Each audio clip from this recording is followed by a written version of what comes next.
All right, so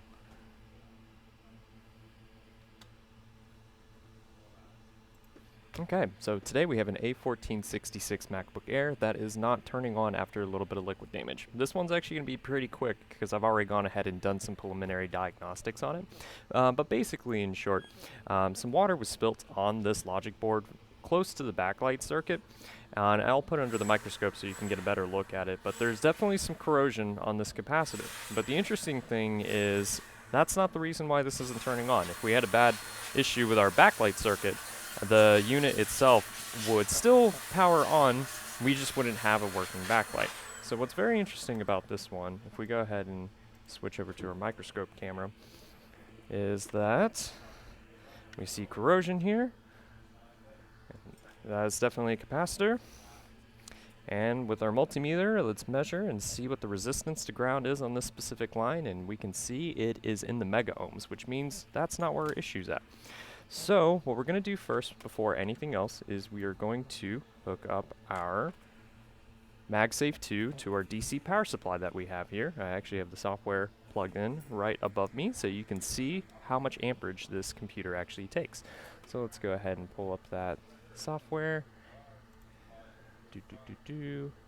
And start. All right.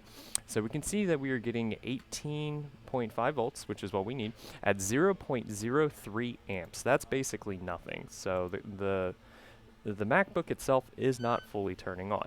So one of the first things we want to do is check and see, do we have our light right here? We do. That means that our MagSafe is communicating to our SMC. So we are getting our PP3V42 G3 hot.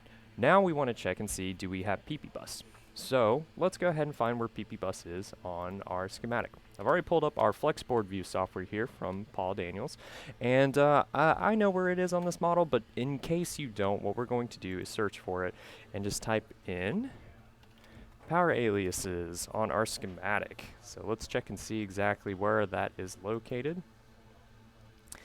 Here's all of our different power aliases. And we know that we have our PP3V42, but which is a little bit further down here on the line, but we want to check and see, do we have our PP bus? So on this computer, it's going to be 8.6 volts.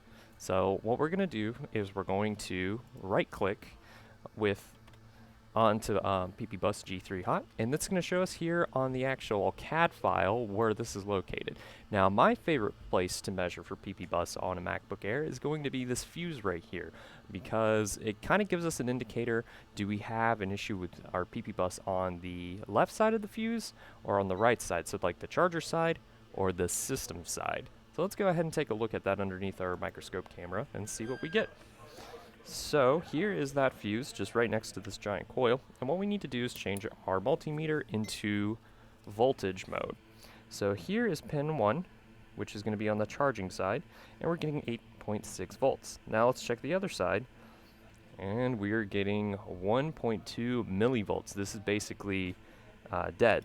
And let's go ahead and disconnect our power supply and confirm that this fuse is bad. And how I'm going to do that is by putting my multimeter into continuity mode. Continuity mode basically means that when the line on the multimeter touches, we're going to hear a beep. So in theory, if this fuse is working, it should beep, but it's not. The interesting thing is that it says 4.2 ohms. The question is,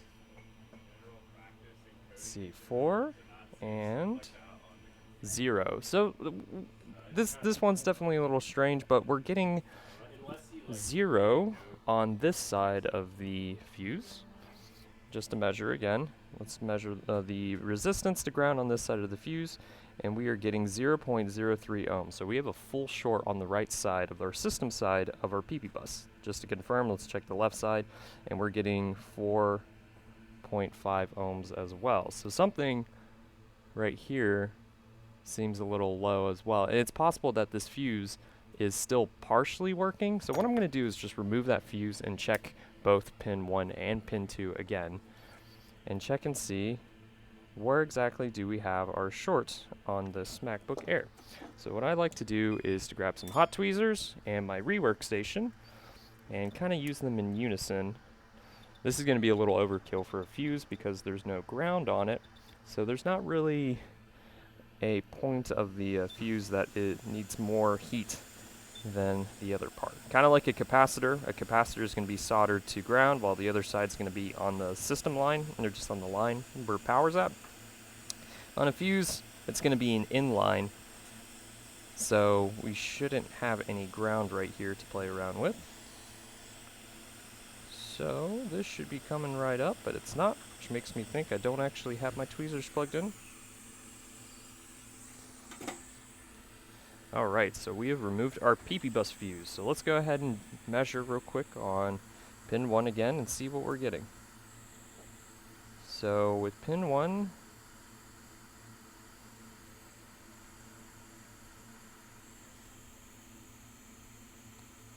yeah, we're in the kiloohms. So it seems like that fuse was somewhat still working and it was pulling down this side of our PP bus, which means we're going to have a short on this side. So let's measure again, 0.03 ohms. Alright, so there's a couple of different ways that we can go about figuring out where exactly the short on this model is. In the past, I've used freeze spray and 99% isopropyl alcohol. But just to make things efficient, I'm actually going to switch over to a thermal camera I have here. Now, if you don't have a thermal camera, the isopropyl alcohol method still works. But in short, what we're going to do is solder a wire onto that side of PP bus since there's a full short. Inject a little bit of voltage with our power supply right here, and check and see what gets hot. With isopropyl alcohol, you would spray the board or pour it on the board, and whatever evaporates quickest is going to be where your short's at. The thermal camera is just going to help us cheat, figure out exactly where the short's at. The only thing is these thermal cameras, they're handy, but they're definitely not going to be something you want to keep for a one-time project. They are about $800 US. But if you are in a professional repair shop environment, it would be something worth considering purchasing. So let's go ahead and solder our wire onto our grounded part, or our shorted part. So that's going to be the microscope camera.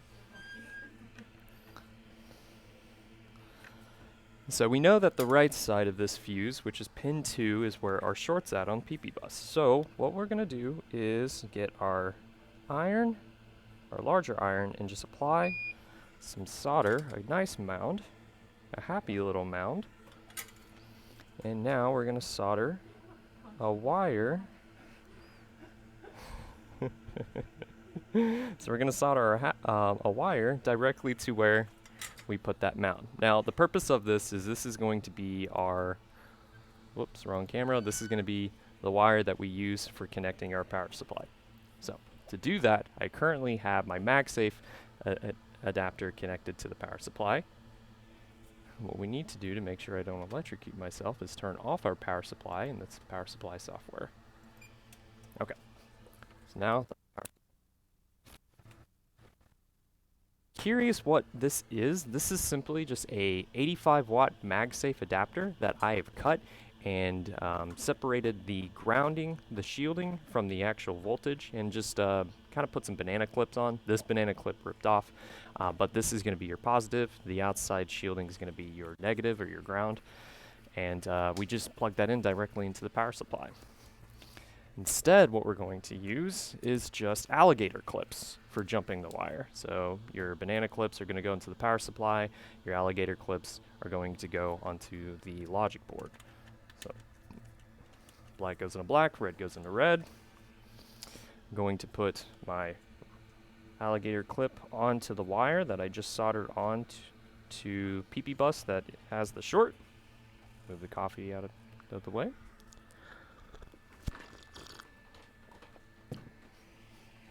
And now we need to put our black on ground. And let's see, so let's use this standoff where the logic board gets screwed down.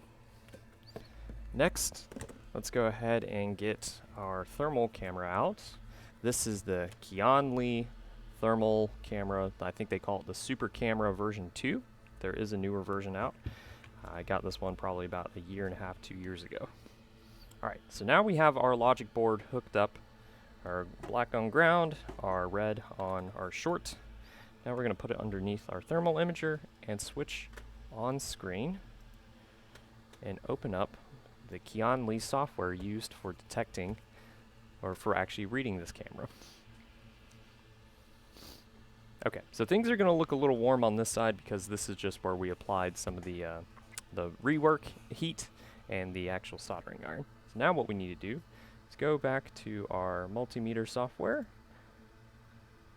Wrong software, our multimeter software, and turn it on. All right, so right there we can see that we have our shorts. Let me just go ahead and unplug our ground. I skipped a very crucial step here that I do want to go back and just kind of correct. Fortunately, in this case, it wasn't anything that hurt me, but it is something that if you are using a power supply, you need to be careful about how much voltage you actually inject into this line. So how we would do that, let's see, on our, I'm just going to go ahead and switch onto our on-screen, pull up the software. Right now I have this set, it says 8.5, it's actually 18.5. What we would want to do is bring this down to about half an amp first, or half a volt. So we're going to do about 0.5, and then as far as the amperage goes, we'll start at 1. And the reason we want to do this is because on the schematics, there are parts of the logic board that take voltage that's less than the 18.5 that we were injecting from our charger. In fact, this PP bus isn't supposed to take 18.5, it's supposed to take 8.6. So by injecting 18.5, that's actually more voltage than what our PP bus is regulated for. But there's other things on this specific line further on down. For instance, like let's say there's a short on a buck converter. That is going to be an issue where by sending that much voltage can actually kill an even shorter line further on down the road. Let's say like a 5-volt line, a 3-volt line, a 1.8 volt line. I'm doing a really bad job at explaining this, but by when injecting voltage, you always want to start on a smaller voltage and kind of build your way up to see where your shorts are at. So let's go ahead and do that again. Let's start from tabula rasa, just so you can see we found our short, but I'm going to go back here and make sure that this is adjusted to half a volt, and we're going to do half an amp to go ahead, turn this on, and we can see even with throttled at 1 amp at 0.2 volts over to our this capacitor right here looks to be where our short is at. Now, if you couldn't do that, or if you're, let's say you're using the alcohol method and it's not getting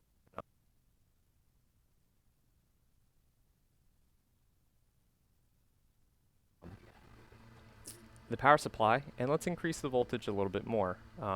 Right now, what's throttling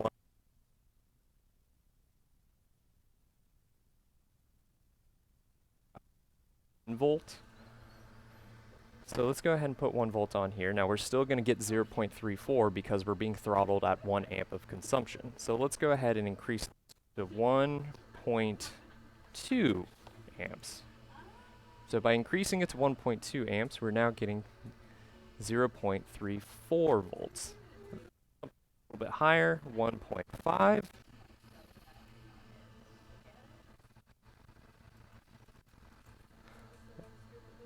Let's do just 2. Solid 2 amps. All right, so by 2 amps, we're getting half a volt. And if we went back to the thermal imager, that's enough for us to see that that's where our issue's at. So pretty much what we did here is we brought down the voltage in the amperage and throttled the amperage so that the power supply can only put out so much voltage. When we bring it up to 2 amps, we can see right here it is consuming half a volt, 0.5 volts. Our thermal imager here is smart enough to be able to detect that's where our issue's at. But let's say you are using the alcohol method instead. And that's just where you pour a little bit of isopropyl alcohol on here. That might not be enough. So then at that point, we would keep raising the amperage until we can get to at least 1 volt. Now, let's go ahead and take a look at this unit underneath, or this part of the logic board underneath the microscope, and check and see what exactly, if there's an obvious crack or whatnot on this capacitor. So let's bring this over.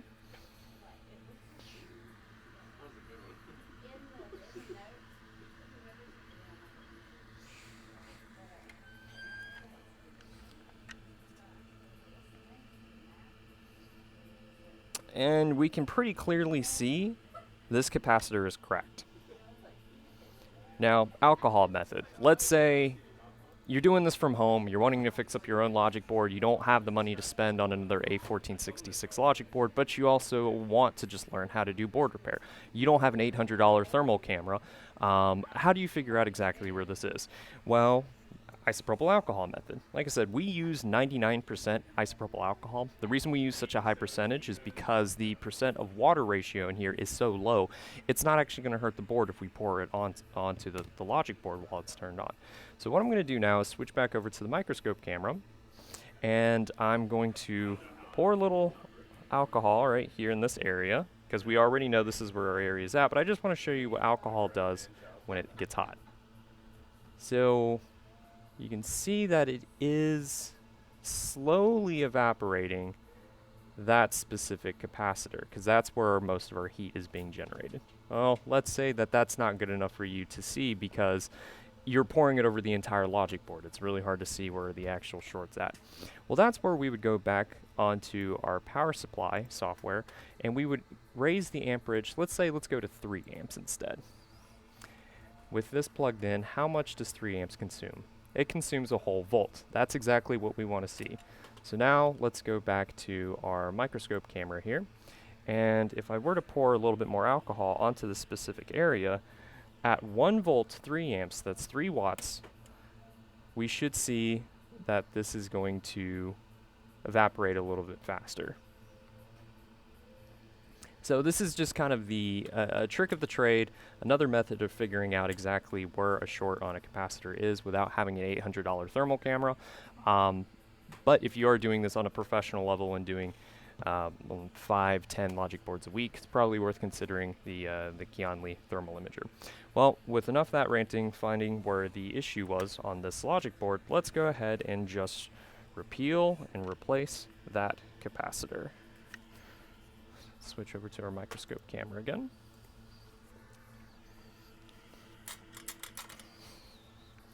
Alright, so I'm going to heat the general area up just to evaporate all the alcohol that we have here.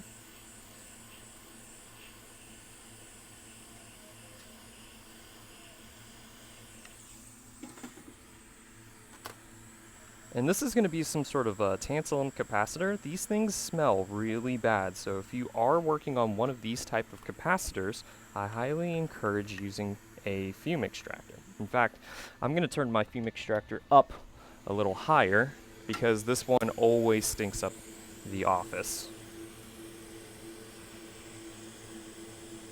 And so I'm using my method of my hot tweezers as well as my rework station at the same time, just to pull this off a little quicker. The quicker we can remove this capacitor, the less chances of it stinking. Alright, so that has been removed. Let's go ahead and wick up those pads and tin them with some new solder.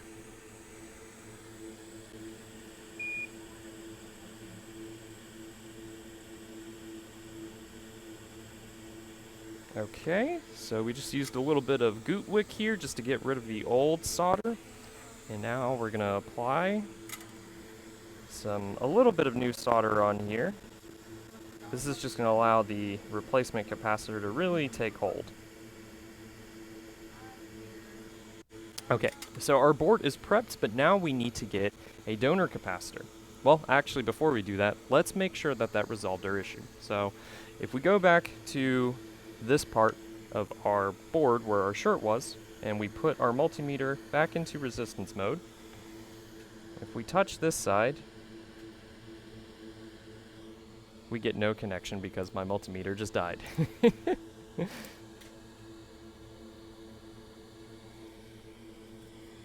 Alright, let's do that again.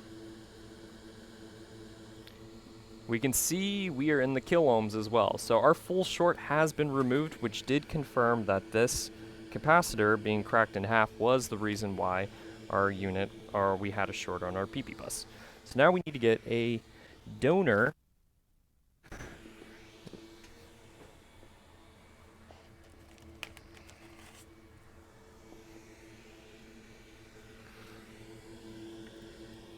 Alright. So here is our donor board. And we're just going to take the same capacitor from the same area just to make things easy.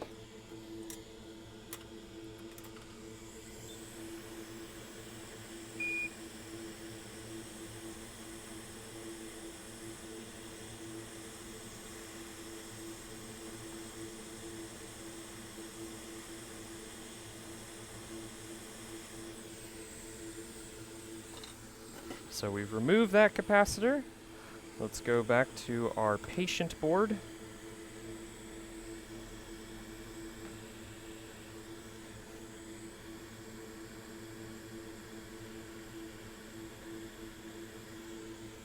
And we're going to add a little bit more flux in this area.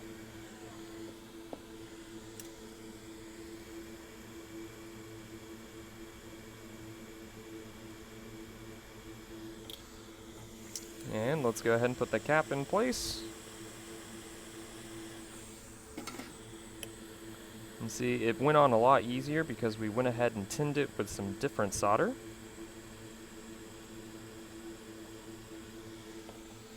And now let's just kind of touch it up to make the mounds of these solder joints look nice and professional. So that one looks good. The ground side is always the part that takes a little longer. And we're good. Alright. Now, this clearly isn't going to work because we have a very suspicious fuse on our PP bus. So now we actually need to replace our PP bus. Our PP bus fuse. I want to say it was F4700. I'd have to go back and double check. So let's remove our wire that we had here. We no longer need that. And let's pull our fuse from the same donor. Before we pull it off, let's make sure that fuse still works as a fuse. So we're going to use our multimeter and see if there's a zero resistance across this line. Or I should say, yeah, so right here we have 0.002 ohms, which means this fuse is working as a fuse.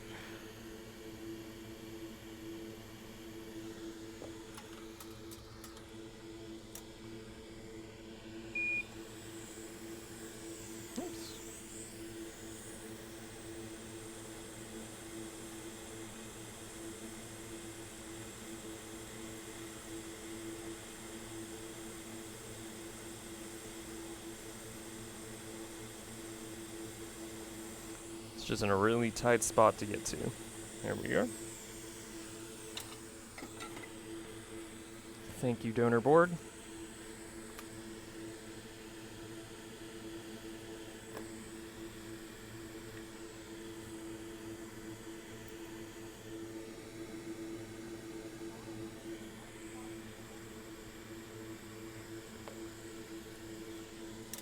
Alright, so we got that fuse now lined up on our patient board.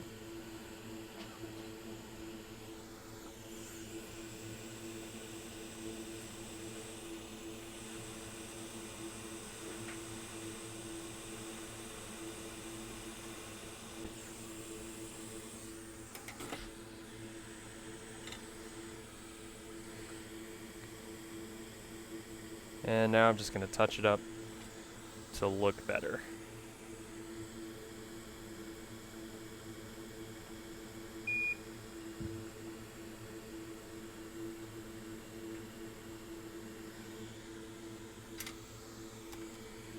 Alrighty.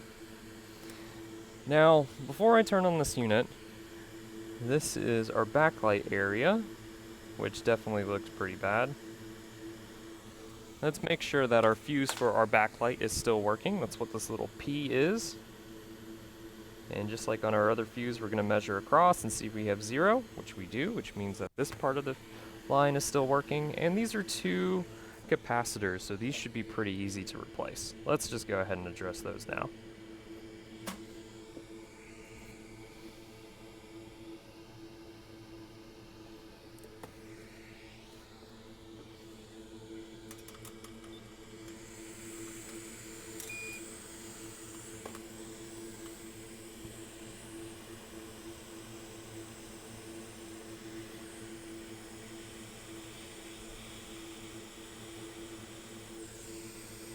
Okay, there goes the big one, and now for the little one.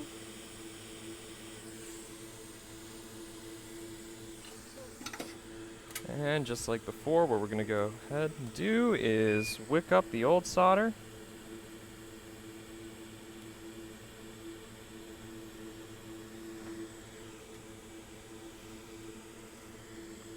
And then put some new stuff here.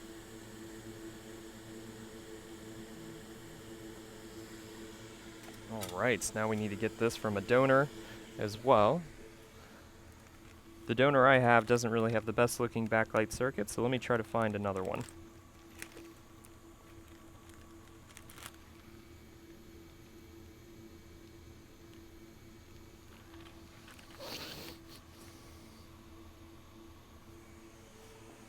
And let's take a look at this underneath the scope.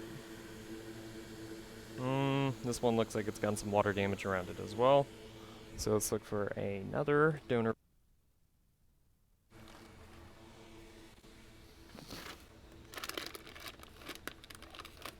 This seems to be a very susceptible spot to get liquid damage on MacBook Airs. It's just really close to the hinge. Really close to like the exhaust area. Alright, this one looks better. Never mind the EDP connection on this one. This one looks bad, but the actual backlight capacitors, or some capacitors that go into the backlight circuit, still look pretty healthy.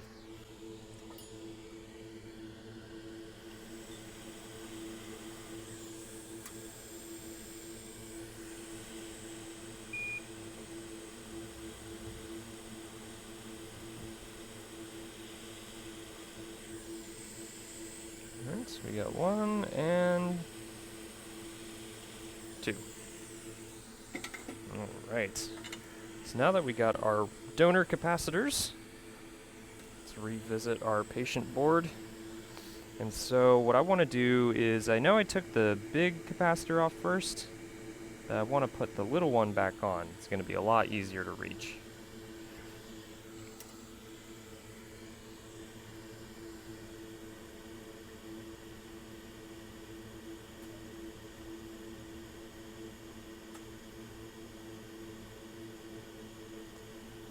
Okay, so it's kind of mounted in place. We're going to give it a more permanent structure here in a second.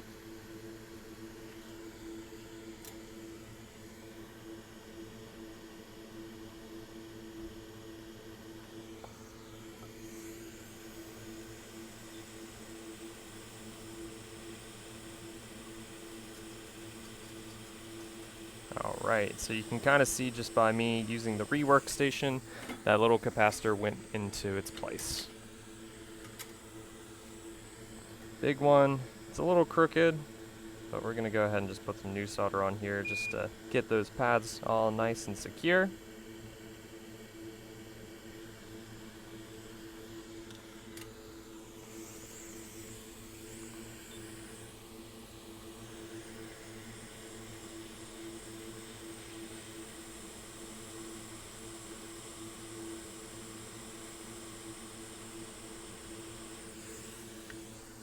Alright, and we've successfully replaced the capacitors on the backlight circuit, so now it's just a matter of reassembling this one and see if it turns on. Wrong camera. There we are. Definitely need to use some WD-40 on that one.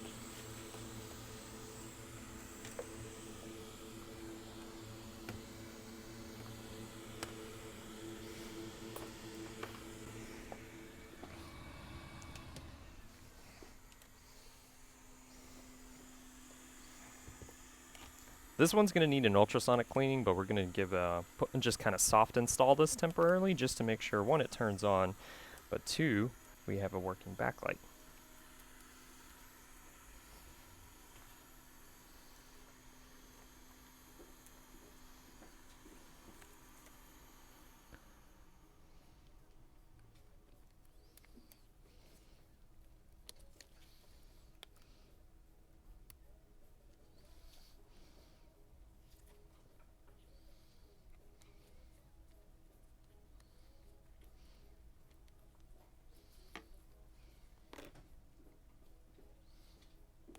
Alright, daughter board is in place.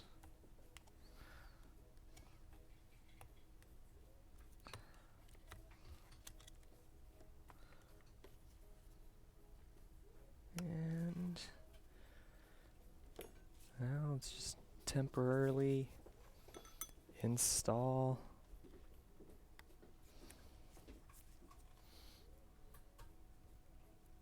We want our speakers plugged in because we'll want to hear a chime. Ooh, and now I'm looking at this EDP cable looks a little on the suspicious side.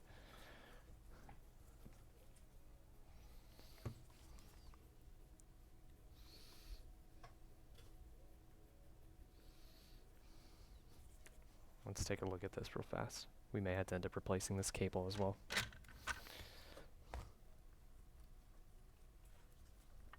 May have just been dirty.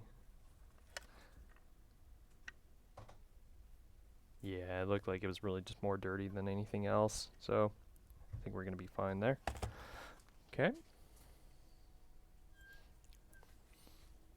I'm not too concerned about Wi-Fi at this moment. Really, I just want to see if we get a fan spin and if we get a backlight.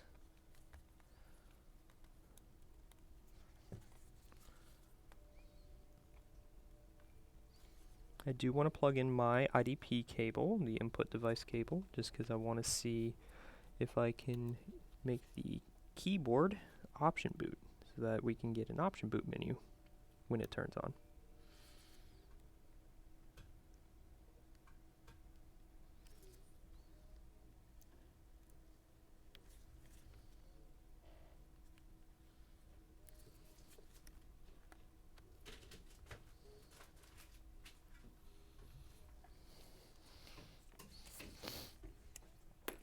Okay, now let's get our fan in here so we can make sure we get a fan spin. And you can see I'm very shoddily floating all this stuff in because I'm not really too concerned about all these other functions. I just want to see if the board works. We'll run through a quality control test after this, but we want to see if this board has life. And it's going to do on this one anyways.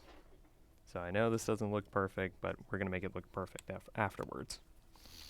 Okay. And I'm just leaving the SSD out as well. So now we need to plug in our charger, switch out our alligator banana clips,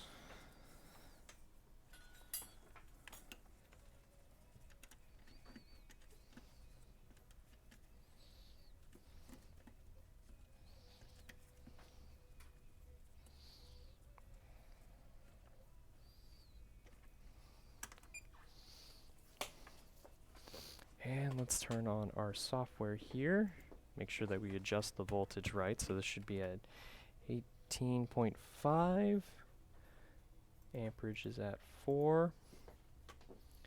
And okay, let's plug in our charger, see what happens.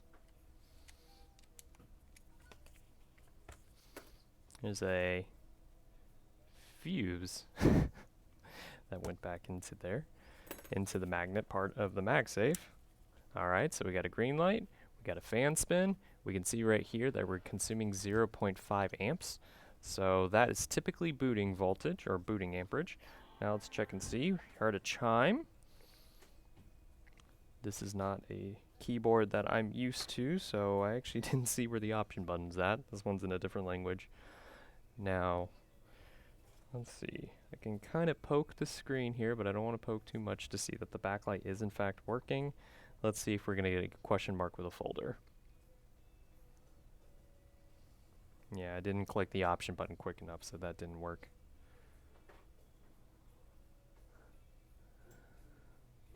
Any second now. There we are. Alright, so this means that we have a working backlight. The LCD is working as well. We are getting the proper amperage consumption right here. So to make a very, very long story short, what happened here is we had a random component failure. Random capacitor failed on our PP bus. And when that failed, it actually blew the fuse. The fuse did its job to make sure it didn't kill anything else on the machine as well. So we were able to use our thermal imager as well as our power supply, and I showed you the alcohol method. For finding where exactly the short is on this specific logic board, just replace that capacitor with another one. We went ahead and replaced our fuse because our fuse was blown because we had a capacitor pull too much amperage through that specific line. The fuse blew up. And then while we were at it, we just went ahead and took care of the backlight circuit because that looks to be where the initial damage happened. It's hard to say if it was a random component failure on the PP bus side, coincidentally at the same time there's liquid damage around the backlight circuit, or if the backlight circuit did something to pull so much amperage it eventually killed part of the that specific capacitor on the PP bus line. But by relieving that short on our PP bus, the computer is fully turning on like it should, and we do have a working backlight. So that is a successful MacBook Air repair. I hope this has been informative, and I'll see you guys in the next one. Bye.